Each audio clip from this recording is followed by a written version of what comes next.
Welcome to switch board series day 12. ಇವತ್ತಿನ switch board procrastination ಬಗ್ಗೆ, ಅಂದರೆ ಆಲಸ್ಯತನ, ಸೋಂಬೇರಿತನ.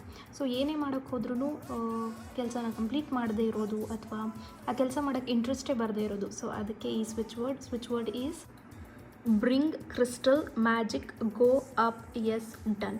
ಸೊ ಈ ಸ್ವಿಚ್ ವರ್ಡ್ ನಿಮಗೆ ಸ್ವಲ್ಪ ದೊಡ್ಡದು ಅನ್ನಿಸ್ಬಹುದು, ಬಟ್ ದಟ್ಸ್ ಓಕೆ. ಎಷ್ಟಾಗುತ್ತೆ ಅಷ್ಟು ಇದನ್ನು ಚಾಂಟ್ ಮಾಡ್ತಾ ಬನ್ನಿ. ನಿಮ್ಮಲ್ಲೇ ನೀವು ತುಂಬ ಚೇಂಜಸ್ನ ನೋಡ್ತೀರಾ, ತುಂಬ ಆ್ಯಕ್ಟಿವ್ ಪರ್ಸನ್ ಆಗ್ತೀರಾ. ಯಾವ ಕೆಲಸನ ನೀವು ಅರ್ಧ ಮಾಡಿ ಯಾವಾಗ್ಲೂ ಯಾರ ಹತ್ರನಾದರೂ ಏನಾದರೂ ಅನ್ನಿಸ್ಕೊಳ್ತಾ ಇದ್ದರೆ, ಸೊ ಈ ಸ್ವಿಚ್ ಬೋರ್ಡ್ ಬಳಸೋದ್ರಿಂದ ನೀವು ಕೆಲಸನ ಕಂಪ್ಲೀಟ್ ಮಾಡ್ತೀರಾ, ಆ್ಯಕ್ಟಿವ್ ಆಗಿರ್ತೀರಾ. ಎವ್ರಿ ಡೇ ನೀವು ಅಂದ್ಕೊಂಡು ಕೆಲಸನ ಆನ್ ಟೈಮ್ ಮುಗಿಸ್ತೀರಾ ಅಂತ ಹೇಳ್ತೀನಿ.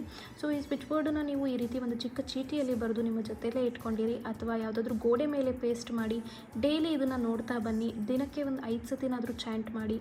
ಮತ್ತು ನಿಮ್ಮ ಲೆಫ್ಟ್ ಬಾಡಿ ಪಾರ್ಟ್ ಮೇಲೆ ಕೂಡ ಬರ್ಕೋಬೋದು. ಬೆಳಗ್ಗೆ ಎದ್ದ ತಕ್ಷಣ ಅಟ್ಲೀಸ್ಟ್ ಒಂದು 11 ಟೈಮ್ಸ್ ಚಾಂಟ್ ಮಾಡಿ.